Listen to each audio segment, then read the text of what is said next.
Hello అందరికీ welcome back to my channel. ఎలా ఉన్నారు అందరూ? I hope you all are doing well. మనం మన ఛానల్లో different types of cooking videos అయితే చేసుకుంటూ ఉన్నాం కదా. సో ఈరోజు మనం hotel style fry piece biryani అయితే చేసుకోబోతున్నాం. సో ఈ చికెన్ ఫ్రై పీస్ బిర్యానీకి కావాల్సిన టిప్స్, ఇంగ్రీడియంట్స్, ఈజీ ప్రాసెస్లో ఎలా చేసుకోవాలో మనం ఈ వీడియోలో చూసేద్దాం. సో ముందుగా చికెన్ని మనం బాగా క్లీన్ చేసి పక్కన పెట్టుకోవాలి. ఇప్పుడు ఉప్పు, మనం తీసుకున్న చికెన్కి తగినంత ఉప్పు, పసుపు, కారం అండ్ ఇంట్లో ప్రిపేర్ చేసుకున్న గరం మసాలా. సో ఈ చికెన్ బిర్యానీ ప్రాసెస్లో మనం ఫాలో అవుతున్న టిప్ ఏంటి అనుకుంటున్నారా? మనం ఏదైతే ఉప్పు, కారం, పసుపు తీసుకున్నామో అందులో వేడి నూనె మరిగించి వేసామన్నమాట. ఇలా పేస్ట్ అవుతుంది కదా, ఆయిల్ వేసి మరిగించిన ఆయిల్ వేసాక కలిపిన పేస్ట్ ఏదైతే ఉందో అది చికెన్లో వేసి మీరు బాగా మిక్స్ చేసుకోవాలి. అల్లం వెల్లుల్లి పేస్ట్ తగినంత, ఆ చికెన్కి సరిపడా అల్లం వెల్లుల్లి పేస్ట్ అండ్ ఈ పేస్ట్ కూడా మొత్తం కూడా మనం చికెన్ పీసెస్కి బాగా పట్టినట్టు కలిపి పక్కన పెట్టుకోవాలి. సో జనరల్గా అయితే మనం ఇలా చేయం కదా, మ్యారినేట్ చేసినప్పుడు ఉప్పు, పసుపు, కారం, ఆయిల్ అన్నీ కూడా కలిపి పెట్టేస్తాం. సో అలా కాకుండా ఇలా ఆయిల్ ఒకసారి మరిగించి వేసి చూడండి, టేస్ట్ చాలా బాగా వస్తుంది. నెక్స్ట్ ఇప్పుడు మనం మసాలా కోసం ఏమేమి యూజ్ చేస్తున్నామో చూసేద్దాం. ఇందులో మీరు అన్ని మసాలా దినుసులు కొద్దిగా తీసుకోండి అండ్ కొద్దిగా ఒక 1 టేబుల్ స్పూన్ వరకు కొబ్బరి పొడి వేసుకోండి. ఇది గోల్డెన్ బ్రౌన్ వచ్చే వరకు ఫ్రై చేసుకొని పక్కన పెట్టుకోవాలి. ఇందులో మనం ఎలాంటి ఆయిల్ అయితే యూజ్ చేయట్లేదు, వితౌట్ ఆయిల్ ఇవి మనం ఫ్రై చేసి పక్కన పెట్టుకోవాలి. ఇంకోవైపు మనం బాస్మతి రైస్ కూడా కడిగి పెట్టేసుకోవాలి. ఎందుకంటే అది కొద్దిసేపు బాస్మతి రైస్ అనేది కొద్దిసేపు మనం నానబెట్టామంటే చాలా బాగా వస్తుంది, పొడి పొడిగా వస్తుంది కదా రైస్ అనేది. సో ఇది ఆల్మోస్ట్ ఫ్రై అయిపోయింది. మనం చికెన్ కూడా మ్యారినేట్ చేసి పక్కన పెట్టేసుకున్నాం. సో ఇప్పుడు మనం దీన్ని ఒక బౌల్లోకి తీసేసుకుందాం. సో అదే కడాయిలో ఇప్పుడు మనం ఆనియన్స్ అయితే ఫ్రై చేసేసుకుందాం.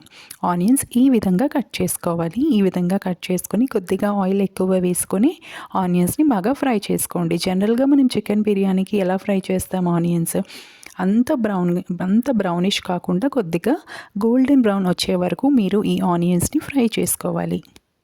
మీరు అనుకోవచ్చు ఈ చికెన్ ఫ్రై పీస్ బిర్యానీ అనేది చాలా పెద్ద ప్రాసెస్, మేము ట్రై చేయలేదు అని. ఇది నిజం చెప్పాలంటే ఇది చాలా ఈజీ ప్రాసెస్. మీరు చికెన్ బిర్యానీ రాని వాళ్ళు కూడా చేసుకోవచ్చు అనమాట. సో ఇప్పుడు మనం జనరల్గా బిర్యానీ ఎలా అయితే ప్రిపేర్ చేసుకుంటామో సేమ్ అదే విధంగా మసాలా దినుసులు వాటర్లో వేసేసుకొని అది మరిగిన తర్వాత అందులో బాస్మతి రైస్ అయితే వేసేసుకుంటున్నాం. మనం నార్మల్గా అయితే 1 గ్లాస్కి 2 గ్లాసెస్ ఆఫ్ వాటర్ యాడ్ చేస్తాం కదా, 1:2 రేషియో. అలా కాకుండా 1 గ్లాస్ ఆఫ్ రైస్కి 1.5 గ్లాస్ ఆఫ్ వాటర్ అయితే యాడ్ చేసుకోవాలి. సో ఈ విధంగా మనం ఆనియన్స్ ఫ్రై చేసుకోవాలి. ఇప్పుడు ఆ ఆనియన్స్ని మనం ఏదైతే చికెన్ మ్యారినేట్ చేసి పక్కన పెట్టామో అందులో కొద్దిగా కరివేపాకు కూడా వేసుకున్న తర్వాత ఈ ఆనియన్స్ని, ఆ చికెన్ పీసెస్ని ఈ ఆనియన్స్లో వేసేసుకోవాలి. ఇప్పుడు చికెన్ని ఇందులో మనం బాగా ఫ్రై చేసుకోవాలన్నమాట. ఇందాక మనం ఫ్రై చేసి పక్కన పెట్టుకున్న దినుసులు ఉన్నాయి కదా, అవి ఈలోగా మనం మిక్సీలో కూడా వేసుకొని పౌడర్ చేసి ఉంచుకోవాలన్నమాట.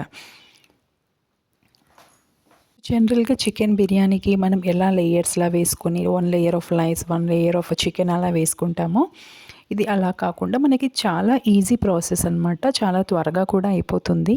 ఒకసారి మీరు కూడా డెఫినెట్గా ట్రై చేయండి అండ్ కామెంట్ చేయండి మీరు రెసిపీని ఎలా వచ్చింది మీ రెసిపీ అనేది. మీరు డెఫినెట్గా లైక్ చేస్తారు. సో ఇలా మనం ఎలాంటి వాటర్ కూడా ఇందులో యాడ్ చేయకూడదు. ఇదైతే మ్యారినేట్ చేసి పెట్టుకున్నామో చికెన్ని అందులో ఆనియన్స్లో వేసి ఆ చికెన్ని బాగా ఫ్రై చేసుకోవాలి. ఇప్పుడు మనం గ్రైండ్ చేసుకున్న పౌడర్ ఏదైతే ఉందో మసాలా పౌడర్, ఆ మసాలా పౌడర్ని ఈ చికెన్లో యాడ్ చేసేసుకోవాలి. ఈ మసాలా యాడ్ చేయడం వల్ల మన చికెన్కి నిజంగా చాలా మంచి ఫ్లేవర్స్ అయితే వస్తాయి. ఎందుకంటే మనం మసాలా దినుసులు, కొబ్బరి పొడి అన్నీ కూడా వేసాం కాబట్టి మనకి చాలా మంచి ఫ్లేవర్ వస్తుంది.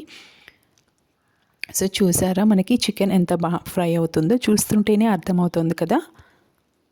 సో ఆల్మోస్ట్ మనకి చికెన్ అయితే ఫ్రై అయిపోయింది. ఇప్పుడు మనం రైస్ ఇంకో పక్క పెట్టుకున్నాం కదా, అది చూసేద్దాం. మన రైస్ అయితే ఇక్కడ ఉడికిపోతుంది. చూసారా మన రైస్ ఆల్మోస్ట్ ఉడికిపోయింది కూడా. సో ఇప్పుడు మనం చేయబోయే అసలైన ప్రాసెస్ ఏంటి అంటే మనం ఫ్రై చేసుకున్న చికెన్ ఏదైతే ఉందో అది నీట్గా ఒక లేయర్ లాగా ఈ రైస్ మీద మనం వేసుకోవాలన్నమాట. సో మన చికెన్ ఫ్రై అయితే అయిపోయింది. ఇప్పుడు మనం మన చికెన్ని దీని మీద ఒక లేయర్ లాగా వేసేసుకుందాం. ఆ చికెన్ దీని మీద వేసిన తర్వాత కాసేపు మీరు మూత పెట్టి పక్కన పెట్టారు అంటే ఆ ఫ్లేవర్స్ అన్నీ కూడా రైస్కి పట్టి నిజంగా టేస్ట్ అయితే చాలా బాగుంటుంది. ఒకసారి డెఫినెట్గా మీ అందరూ కూడా ట్రై చేయండి ఈ రెసిపీని.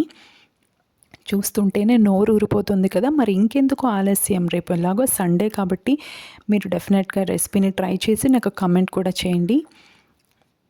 సో ఇప్పుడు మనం దీన్ని సర్వ్ చేసుకునేటప్పుడు వన్ సైడ్ నుంచి ఇలా తీసుకొని సర్వ్ చేసుకోవాలి. మొత్తం కూడా మిక్స్ చేసేయకూడదు.